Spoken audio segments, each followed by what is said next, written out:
For the first time since that horrid day in which Jonathan Kuminga inadvertently fell on Joel Embiid's knee, causing the meniscus tear or at least worsening the injury, which Joel Embiid did kind of lean into and speak a little bit about today, we did hear from the big man himself. He did step in front of the camera, step in front of the microphones, and give us a window into his world and what he's been through over these past couple weeks as he's been away from the public eye. We know what's been happening on the floor. The Sixers continuing to struggle to slide down the standings and really just try and tread water until the big fella does return. But there was some positive news about the chances of him coming back to the court.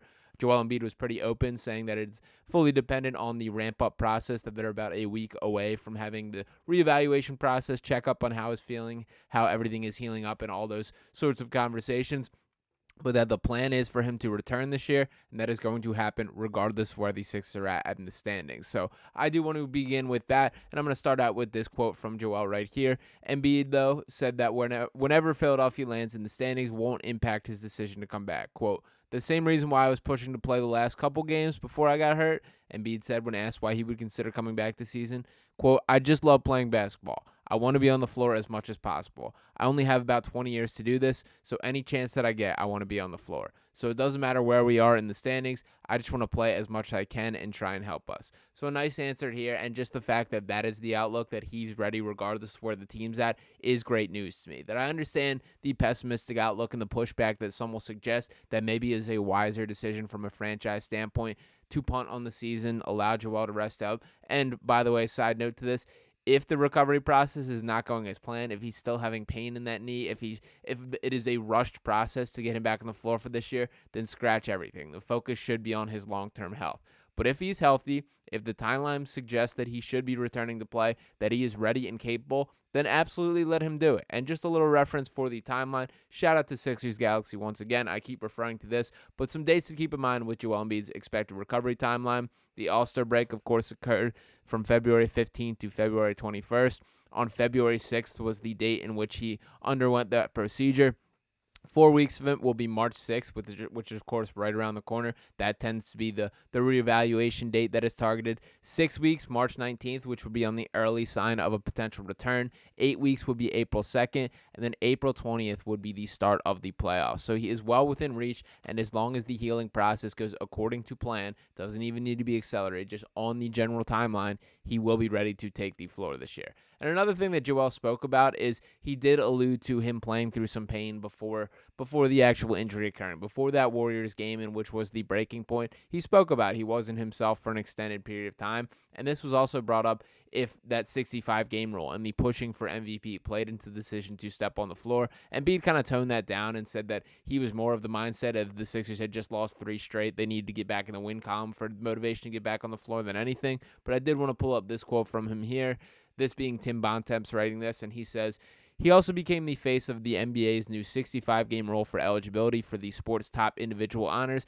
including MVP and all NBA selections, as part of the league's player participation policy, particularly after he missed Philadelphia's game in Denver against rival Nikola Jokic as a late scratch after that same left knee was bothering him during warm-ups. When asked about whether that had anything to do with his decision to play in the Warriors game when Embiid was visibly bothered by the knee, he said that it did not, that he had simply been trying to help a Sixers team that had been scuffling even before he got hurt, and that he wouldn't have done anything differently. Quote, my mindset is playing basketball, playing as much as I can. For 2 months, I was not at 100%. I was not even close to it, and I just felt the need of giving it my all to the team and just wanting to win, because I know I can, I can add that to this basketball team.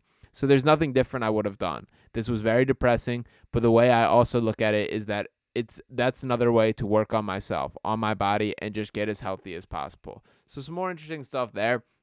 And far as the him not being fully healthy conversation, I've heard a ton of whispers legitimizing this and even just kind of as you just think logistically on a meniscus tear, that I don't think that was a specific breaking point with Jonathan Kuminga. That definitely made things worse. That definitely re-aggravated it. There's no doubt about all that. But I do think this is something that was lingering throughout the season. Let's think back to even before this specific timeline of this extended period of time when he's been out and had the surgery and all of this. There was 4 other periods this year in which Joel missed back-to-back games or more because of either knee soreness or knee swelling, and there was never a diagnosis for what specifically he was dealing with. So I do think this is all connected. And as far as kind of the 65-game conversation, I do think it's a bummer that this is going to be a historic season that is lost in the history of basketball. And I think Joel's full outlook, I don't think he's like, lying in the way that people project him when not caring about awards. And I've always been pretty defensive that I think it's cool that he does care about awards, that you should want to win MVP. You should want to be all NBA first team.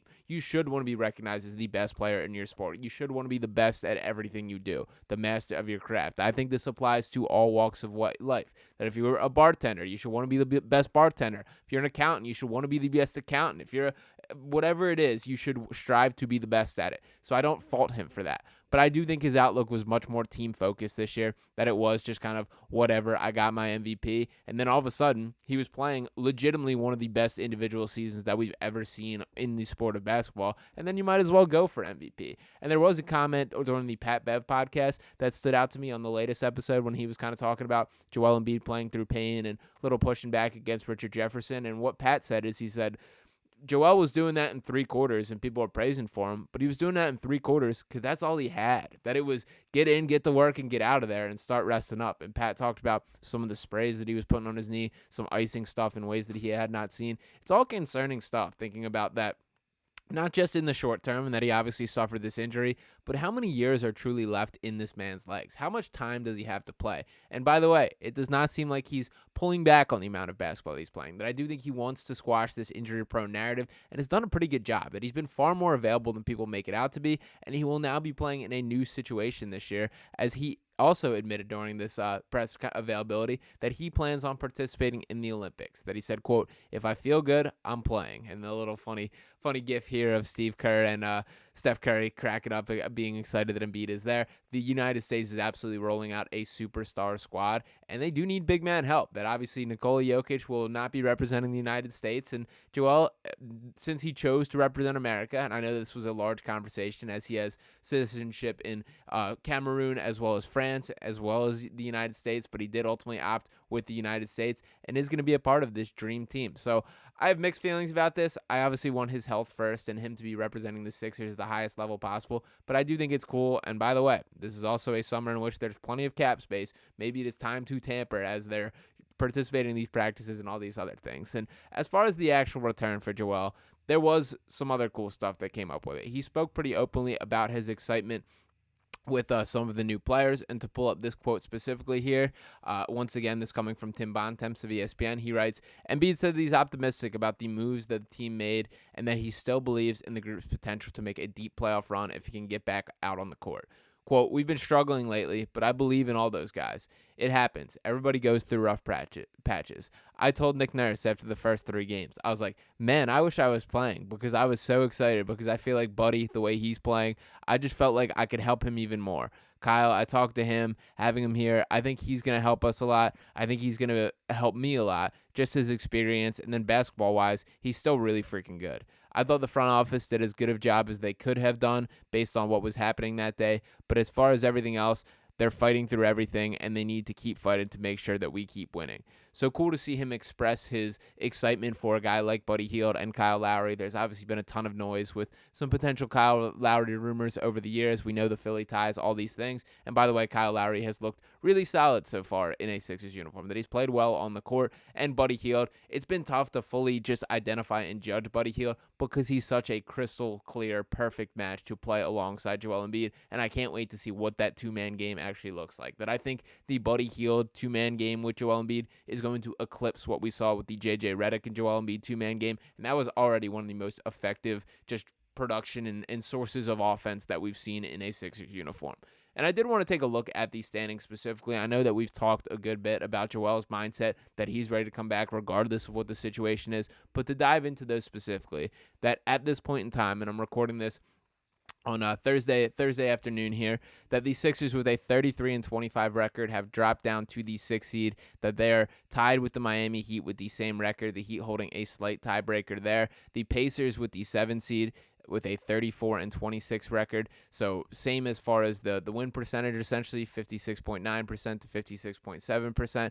That's going to be the race there. That is between the Heat, 76ers, and Pacers. The Magic not far off as well. Actually, the right behind with a 33-25 record. But I did want to look at this view because, as you can see, the Chicago Bulls, that's essentially where I draw the line here. Is I don't think there's any world where the Sixers drop below the 8 seed, although there's not a lot of gimme games in the near future. So I did want to pull this up and take a look. And my greatest reason for optimism for all this is no team, the Boston Celtics included, the Milwaukee Bucks included, the Cleveland Cavaliers, the Miami Heat, whoever you want to name, there's no team that wants to face a fully healthy Joel Embiid and the Sixers team in the first round, or any round for that matter. That I do believe this team has a puncher's chance, and I'm over the concept of, targeting who your matchup is or figuring out needing the highest seeding. These Sixers have tried every possible path through the playoffs. We've seen them get the 1 seed. We've seen them go all out in the regular season to put themselves in the best space possible. We've seen them have this clear path through the playoffs. And you know what? None of it has equated them getting past the second round. So all priority should continue to be on Joel Embiid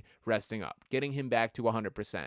And if he can be even almost as good as he typically is and be fully healthy, him having a healthy playoff series or playoff run is far more valuable than any sort of seeding. Even if that means them having to fight their way out of the playing game, which again is far from ideal, you still got to give this team a chance. But we're still getting a little ahead of ourselves in those conversations. For now, the Sixers need to continue to take care of business. They cannot afford to take a loss to this Hornets team on Friday night. That is now turned into a big matchup.